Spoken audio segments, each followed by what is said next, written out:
네, 리플 소송은 사실 XRP 홀더 분들만을 위한 이슈가 아니라 암호화폐 산업 전체의 관점에서 봤을 때도 굉장히 중요하고 의미가 있는 이슈라는 거 우리 모두 잘 알고 있습니다. 리플 소송과 관련해서 상당히 의미 있는 호재성 재료로 생각될 수 있는 소식이 갑자기 난데없이 치고 들어와서 이번 영상에서는 리플 소송과 관련된 이야기들을 좀 집중적으로 살펴볼까 합니다. 먼저 리플 SEC 항소심 참 징글징글하죠. 2020년 12월 20일에 시작이 됐으니까 참 어마어마한 시간을 우리가 견뎌냈구나 싶기도 하고, 물론 이제 큰 선물을 줬죠. 600원 하던 게 갑자기 4,000원, 5,000원 가까이 폭등을 해버렸으니까 엄청 큰 선물을 주기도 했던 리플 XRP. 이제 마지막 고비 하나가 남았습니다. 항소심 리스크 어떻게 될 것인가. 지금 상황에서 생각해 볼 수 있는 시나리오는 크게 4가지 정도로 정리할 수 있지 않을까 생각됩니다. 먼저 첫 번째, 전격 합의. 리플은 일정 벌금을 지불하고 1억 2,800만 달러였죠. 약식재판을 통해서 나왔던 벌금 사이즈가 이 증권법 준수 조건을 어느 정도 수용하는 그런 수준, 플러스 이제 기관 대상 판매 물량만 증권으로 인정한다, 이런 내용들, 리플이 수용할 수 있는 범위 안에 있는 것들, 다시 말해서 약식재판 수준, 그리고 SEC는 XRP의 법적 지위를 어느 정도 인정을 해주는 거죠. 1차 물량 판매량과 2차 시장 판매량을 선을 그어서 일반 거래소에서 판매된 것은 증권이 아니다. 투자자들이 XRP를 거래소에서 매수하면서 그 돈이 리플랩스로 들어가서 리플랩스가 그걸 불려줄 거라고 생각하진 않는다. 이게 지금 아날리사 토레스 판사의 약식재판 판결 배경이었잖아요. 그래서 이런 것들을 서로 주고받으면서 적절하게 전격 합의를 할 가능성, 사실 트럼프 행정부 출범 이후에 암호화폐 친화적인 리더십이 지금 구축이 되면서 어느 정도 가능성 있는 포인트 지점으로 우리가 바라볼 수 있는 부분입니다. 하지만 약간의 걸림돌 차원에서 바라보자라면 SEC 입장에서는 1심 판결에 불리한 부분이 있잖아요. 그래서 이걸 선례로 남기기 꺼려할 가능성이 있어서 기존의 갠슬러 치하의 SEC라면은 이런 부분에 이제 방점이 찍혀서 아싸 모르겠다 끝까지 가가 될 테고, 하지만 지금은 상황이 바뀌었기 때문에 이럴 가능성은 그렇게 크게 높지 않지 않을까 생각이 됩니다. 리플 역시 XRP의 비증권성에 대한 명확한 확인을 원하는 상황이기 때문에 끝까지 간다, 대법원 간다 라는 게 갠슬러의 SEC에서 리플 측의 입장이었는데, 지금은 갠슬러는 집에 갔잖아요. 그래서 이런 어떤 양측이 느낄 수 있는 부담감보다는 소송 이슈를 정리하고 서로 윈윈 할 수 있는 방향에 대한 모색, 이걸 통해서 정리할 수 있는 것은 전격 합의, 이걸 첫 번째 시나리오로 우리가 상정해 볼 수 있을 것 같습니다. 두 번째로는 이제 리플이 아예 승소해 버리는 거죠. 소송 끝까지 가고 리플이 승소하는 거. 리플은 1심 재판과 비슷한 수준으로 이제 항소심 판결이 나오게 되면 벌금 수준으로 그냥 소송 종료하게 되는 겁니다. 반면 SEC는 패소할 경우에 암호화폐 규제와 관련한 관할 범위가 이제 축소되는 게 불가피하다. 그런데 사실 이것도 그렇게 가능성이, 이 항소심을 끝까지 밀고 간다라는 게, SEC는 지금 새로운 리더십이 등장하면서 이미 규제 권한을 우리가 다 갖는 게 아니고 다른 유관 기관들, CFTC 아니면 통화감독청 등과 함께 잘 합리적으로 하겠다, 이렇게 지금 얘기를 한 상황이기 때문에 항소심 자체가 끝까지 가서 두 번째 시나리오로 가기에는 조금 약간 앞뒤가 안 맞는 부분이 있다, 이렇게도 바라볼 수 있지 않나 생각됩니다. 이제 반대로 SEC가 승소하는 상황, 리플은 1심의 부분 승리가 뒤집어지면서 모든 XRP를 증권법 위반으로 인정할 가능성이 생기는 거죠. 그래서 벌금 사이즈가 커질 수도 있고, 과거 매출을 환수해야 할 수도 있고, 미국에서의 XRP 유동성 사실상 다시금 금지될 가능성도 있고, 그러나 이런 상황들이 현실화될, 글쎄요, 저는 그렇게 높진 않다라고 봅니다. 만약에 SEC가 이렇게 승소를 하게 된다라면 암호화폐 관할 규제권을 이제 공고히 하면서 전방위 규제 가능성, 하지만 트럼프 행정부의 정책을 고려했을 때 그렇게 가능성이 높지 않다. 그래서 시나리오 2번과 시나리오 3번은 갠슬러의 SEC, 바이든 행정부 때는 이게 어느 정도 우리가 염두에 둘 필요가 있었지만 지금 시나리오 2번과 3번 항소심이 끝까지 가서 끝장 본다. 그래서 누가 이기는지를 모색한다. 요거는 조금 이제 과거 시제가 아닌가 개인적으로는 생각이 듭니다. 네 번째, SEC가 자체적으로 아예 항소심을 취하할 가능성. SEC의 새로운 리더십이 구축되면서 예상보다 더 전폭적인 움직임 가능성도 있고 이미 상당히 전폭적인 움직임들을 보여주고 있잖아요.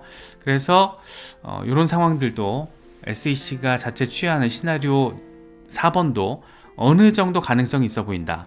그리고 특히나 이미 SEC의 소송 책임자를 좌천시켜 버렸잖아요. 이 법무팀에서 IT 관련 부서로 그냥 보내버렸습니다. 이건 사실 나가란 얘기죠.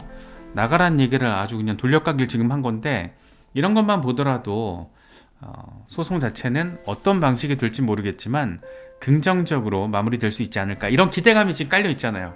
기대감이 깔려 있는 상황. 그렇다 보니까 월스트리트 저널 같은 경우에는 소송 담당자 교체 이 상황만 놓고 보더라도 SEC가 앞으로 암호화폐 기업들과의 소송을 유리한 조건으로 합의하거나 일부 취하할 것으로 예상된다. 이렇게까지 얘기를 하다 보니까 지금 약간 상징적으로 대상으로 거론되는 게 리플 소송, 코인베이스 소송, 바이낸스 소송이잖아요. 이 세 가지가 지금 핵심적인 관전 포인트인데 이게 합의가 되거나 취하가 될 수 있다는 거 얼마나 섹시한 포인트 지점이 아닌가, 뭐 그렇게 생각이 될 수 있는 이런 상황에서 아주 근사한 소식이 더해졌습니다. 바로 미국 SEC가 바이낸스 소송을 일시 중단해달라고 법원에 요청서를 제출한 겁니다. 최근 출범한 암호화폐 태스크포스가 해당 사건에 영향을 미칠 수 있다라며 바이낸스를 상대로 제기한 소송을 60일 동안 일시 중단해달라고 이날 요청을 한 겁니다. SEC의 새 집행부 출범 이후 처음으로 지금 암호화폐 기업과의 소송을 일시적으로 중단해달라고 법원에 요청을 한 거죠. 바이낸스도 역시 이 동의서를 함께 제출을 했는데, 그러니까 양측이 다 지금 동의를 한 상황에서 60일 이후에는 이 소송 중단 기한을 연장할 것인지를 또 추가로 결정을 하게 된다라는 겁니다. 그래서 일단은 60일 플러스 60일, 그래서 한 120일 정도 지금 길게는 시간이 벌린 거예요. 바이낸스 입장에서는 뭐 반갑죠. 마크 우에다 SEC 위원장 대행이 이 사안과 관련해서 매우 신중한 태도를 보여서 감사하다. 우리는 SEC와의 소송권을 가능한 빠른 시일 안에 마무리하기를 기대한다. 아주 속내 다 그냥 드러내고 마무리. 우에다 직무대행, 우의 일을 잘하나 모르겠습니다. 진짜 되게 속도감 있게 진행하고 있다라는 거 우리가 느낄 수 있고, 바이낸스에 이어서 리플 또는 코인베이스 사건에 대해서도 일시 중단 요청 요 정도 수준으로는 또 잇따라서 나올 수도 있지 않을까, 기대감이 뿜뿜 뿜어져 나오는 것은 꼭 기분 탓만은 아닌 것 같습니다. 뉴욕타임스 같은 경우에도 당장 SEC가 보여주고 있는 이런 전폭적인 암호화폐 친화적인 스탠스와 관련해서 여러 가지 의미 부여를 하고 있습니다. 규제 단속 부서를 축소한 것을 놓고는 SEC는 암호화폐 규제 단속 부서를 축소하고 있다. 50명의 변호사와 임직원으로 구성된 암호화폐 규제 전담 부서의 일부 인원을 재배치하면서 조직 개편을 진행하고 있다. 이건 트럼프 행정부가 암호화폐와 기타 디지털 자산에 대한 바이든 정부의 규제를 철회하기 위한 첫 번째 구체적인 조치 가운데 하나다. 이렇게 또 이야기를 하기도 했습니다. 특히나 이제 암호화폐 TF를 출범시키고 크립토맘으로 불리는 헤스터 피어스가 TF 위원장을 맡게 되고, 가장 먼저 하고 있는 게 최우선 과제로 이 토큰 증권 분류 작업을 지금 하고 있다는 거잖아요. 이게 참 상징성이 큽니다. 암호화폐 증권 분류 작업을, 그러니까 어떤 게 증권이고 어떤 게 증권이 아닌지 그 기준을 명확하게 하는 작업을 우선시하고 있다. 이게 중요한 거죠. 기준. 지금까지 기준도 모호한데 뭐 대부분의 토큰은 증권이다, 뭐 이딴 소리를 했었으니까 우리로 하여금 굉장한 답답함을 갖게 만들었다라는 거죠. 그래서 기업의 등록 방식을 전환하고 거래소 상장 상품에 따른 승인 또는 거부를 명확히 한다라는 그런 설명, 아주 의미가 있는 그런 부분입니다. 그래서 이런 얘기들이 나오니까 또 바이낸스 소송 일시 중단 요청이 법원에 들어가다 보니까 애슐리 프라스퍼는 이렇게 얘기를 합니다. 바이낸스 소송 중단 요청은 리플 소송이 곧 마무리될 가능성을 의미한다. 잭 렉터, SEC 암호화폐와의 전쟁이 끝난 것 같다. 사실상 종지부를 찍은 것 같다. 이렇게 이야기를 하고 있습니다. 우리가 여기서 조금 한번 생각해 볼 포인트는 일시 중단 요청을 했다라는 거죠. 취하를 한 게 아니고 일시 중단 요청을 했습니다. 왜일까를 한번 고민을 해볼 필요가 있지 않나 싶어요. 지금 SEC는 아직 정식으로 위원장이 오질 않았습니다. 마크 우이에다가 지금 직무대행을 하고 있고 폴 애킨스는 아직 인준을 받지 못한 상황이죠. 그래서 엘레노어 테렛이 이렇게 얘기를 해요. SEC 위원장 인준이 언제 이루어지는지, 왜 이루어지지 않는지에 대한 질문을 내가 지금 많이 받고 있다. 이 상원 인준을 받아야 하는 행정부 멤버는 수십 명이고 보통 내각 멤버가 우선적으로 인준을 받는다.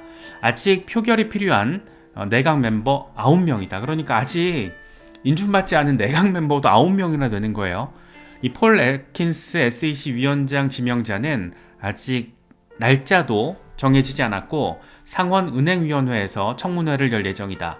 아마도 지명은 통과될 것으로 전망되는데 과거 갠슬러도 1월에 지명받고 4월에 인준이 확정됐다. 제이 클레이튼 역시 1월에 지명받고 5월에 인준됐다. 그러니까 얼추 뭐 4월에서 5월 이제 플러스 마이너스까지 하면은 대충 60일에서 한 120일 정도 안에 SEC 위원장이 이제 인준받고 집으로 올 거라는 얘기인 거잖아요. 그런 시나리오를 우리가 생각해 볼 수 있는 거잖아요. 그래서 우에다 아저씨가 지금 머리를 잘 굴린 것 같아요. 일시 중단을 하고 이걸 만약에 취하는 수준의 전폭적인 결정은 이 위원장이 하셔라. 이렇게 지금 판을 깔아놓고 있는 게 아닌가. 오기 전까지 우리가 싹 다 판 정리해 놓을게 하면서 TF 출범시키고 갠슬러 밑에서 일했던 나쁜 놈들 다 좌천시키고 법률팀 축소시키고 증권성 기준 만들고 이러고 있는 거잖아요. 그래서 지금 되게 재밌게 굴러가고 있습니다. 다만 이제 우리 같은 개미들, XRP 홀더들 입장에서는 시간이 조금 빨리빨리 갔으면 좋겠고 그냥 빨리빨리 다 정리됐으면 좋겠고 빨리빨리 뭐 이런 마음이 더 강하지만 사실은 지금 잘 흘러가고 있다. 상황이 좋다라는 걸 우리가 꽤나 직접적으로 느낄 수 있지 않나 뭐 그런 생각이 들기도 합니다. 마이크 노보그라치 아저씨 재밌는 얘기합니다. 비트코인은 가치 저장 수단으로서 새로운 길을 개척했다. 비트코인은 6개월 안에 미국 정부의 대차 대조표에 올라가게 될 것이다. 우리는 IPO를 위해서 5년을 기다려왔다. 친암호화폐 인사들로 구성된 SEC의 영향으로 오는 5월부터 많은 암호화폐 기업들이 뉴욕 증권거래소 나스닥에 상장하는 것을 보게 될 것이다.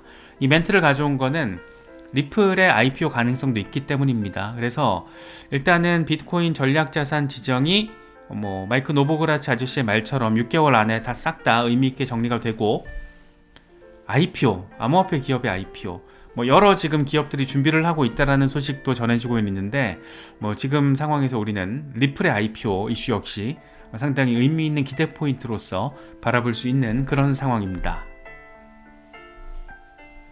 호재가 너무 많아요. 지금 스테이블 코인 RLUSD 같은 경우에도 대량으로 민팅이 되고 있어서 뭔가 지금 벌어지려는 거구나 이런 기대감 안기고 있고 트럼프는 취임했고 갠슬러 집에 갔고 리플 소송 종료 가능성 높아졌고 IPO 가능성까지 더해졌고 알트 시즌에 대한 기대감 그 어느 때보다 높아지고 있고 리플 일 잘하고 있고 XRP 현물 ETF 승인 가능성 매우 높고 여러 가지들이 지금 잠재적인 긍정적인 호재성 재료들 깔려있기 때문에 어떤 조금 더 전폭적인 생각들 기대감을 갖게 되는 건 또 어쩔 수 없는 것 같습니다. 여기다 또 브래드 갈링하우스 빵형은 전략준비자산에 비트코인뿐만 아니라 리플을 비롯한 다른 토큰들도 포함되어야 한다 이렇게 또 펌프질 뿜뿜하고 다닙니다. 홀더 입장에서는 반가운데 이건 진짜 어떻게 될지 모르고 가능성이 그렇게 현실화 가능성이 높진 않아 보입니다. 다만 이 가능성을 넘어서는 일들이 막 지금 벌어지니까 이렇게 되는 거 아니야? 뭐 이런 생각들도 좀 드는 거죠. 그래서 지금 만약에 생각해 본다면 뭐 일단 미국 코인이 대상이 될 거고 알트코인이 들어간다라면 뭐 리플, 에이다, 솔라나 이런 메이저급에서 우선적으로 검토 대상이 되지 않을까. 특히 리플과 에이다, 카르다노 같은 경우에는 또 트럼프 행정부에다가 또 어떤 역할을 하고 커넥션도 있고 그렇잖아요. 리플은 일단 기부금을 엄청 냈고 에이다 같은 경우에는 찰스 호스킨슨이 로버트 케네디 주니어를 지지한 또 그런 상황이고, 그래서 약간 좀 재밌는 상황들도 생각해 볼 수는 있는데 일단 사실 알트코인을 생각하기에는 비트코인부터 이게 좀 우선적이기 때문에 비트코인 전략준비자산 지정부터 좀 빨리 됐으면 좋겠다, 뭐 그런 생각이 많이 드는 거죠. 특히나 이제 XRP 같은 경우에는 리플 같은 경우에 지금 월가에서 가장 주목받고 있는 블록체인 테마 단연 실물자산 토큰화 이슈입니다. 그래서 지난주에 계속 엄청 막 주목받았던 게 온도 파이낸스잖아요. 온도 서밋 열리고 트럼프 일가가 진행하고 있는 월드 리버티 파이낸셜에서 온도 파이낸스도 온도 토큰 대량으로 매집하고 막 이래버리니까 관심이 높아졌는데, 지금 온도 파이낸스가 XRP 레저 기반으로 미국 국채 상품을 출시하기로 했습니다. 그러니까 XRP 레저도 RWA 플랫폼으로서의 특징을 지금 더하게 되는 거고, 사실 실물 자산이 토큰화 된다라는 것은 미래 자산의 시장에 있어서 블록체인 시대가 본격화됐을 때 그걸 안전하게 거래하고 안전하게 보관하는 이 두 가지를 해줘야 되잖아요. 그게 사실 이제 은행의 역할인 건데, 블록체인 시대의 은행의 모습을 리플이 갖추게 될 가능성, 그 전제 조건은 지금 잘 갖춰져 있습니다. 일단 거래 빠르고 저렴하게 잘 되고 커스터디가 또 있잖아요. 그래서 여러 가지 측면에서 지금 월가의 최대 관심 포인트인 실물 자산 토큰화 이슈와 관련해서 리플이 가지고 있는 기술력과 경쟁력이 상당하다. 그러니까 온도 파이낸스처럼 블랙록과 관련이 있는 이런 기업들도 XRP 레저에 지금 탑승하고 있는 거다. 이런 점 상당히 XRP 홀더 입장에서는 반갑게 느껴질 수밖에 없는 그런 부분입니다. ETF 지금 재밌어요. 이 블룸버그에서 지금 바라보고 있는 게 라이트코인 현물 ETF 출시 가능성 90%, 솔라나 70%, XRP 65%, 도치 75%. 나오긴 나올 겁니다. 나오긴 나올 거고, 증권성에 대한 부분이 정리가 잘 되면은 이제 여기도 90% 이렇게 바뀌겠죠. 그래서 되게 흥미로운 상황들이 지금 우리 앞에 대기하고 있다. 이게 지금 방구석 분석가들이 막 그냥 점치듯이 점쟁이 지금 윷놀이 하듯이 막 하는 게 아니라 블룸버그 터미널에 올라가 있는 지금 데이터인 거잖아요. 그래서 이런 부분들 바라보면 지금 단기적으로 조금 답답한 시세 흐름에 우리가 멍 때릴 필요는 없지 않나, 그런 생각이 들기도 합니다. 다크 디펜더 일간 차트에서 다음 목표 5.85달러, 그 다음 8.76달러, 빠지면 1.88달러까지 가능성이 있는데, 일단 CPI가 데이터가 잘 나와주면 어느 정도의 반등 가능성을 충분히 기대해 볼 수 있지 않을까 싶습니다. 요즘 뭐 이런 그림도 돌아다닙니다. 리플이 엄청 빡세, SBI, R3 연계성, 이 수많은 대기업들과의 파트너십, 어떻게 이게 4, 5달러에서 마무리가 되겠어. 20달러, 100달러, 4달러, 2000달러, 10,000달러, 40,000달러, 20,000달러, 80,000달러 갈 거야. 이런 막 전폭적인 얘기를 하고 있습니다. 물론 XRP 빠돌이의 얘기고, 이런 것까지는 전 개인적으로는 기대도 안 합니다. 한 요 정도 어디에서 모습만 잘 선보여지더라도 엄청난 이슈이기 때문에 좀 잘 가졌으면 좋겠다. 그만큼 또 기술적인 측면에서 보나, 비즈니스적인 측면에서 보나, 정책적인 측면에서 보나, 지금 여러모로 XRP를 둘러싼 어떤 긍정적인 기대감이 역대급 수준이 아닌가 생각되는 것은 역시나 기분 탓만은 아닌 것 같습니다. 네, XRP 홀더분들 여러가지 소식들 잘 참고하시면서 멘탈도 잘 관리하실 수 있으면 좋겠습니다.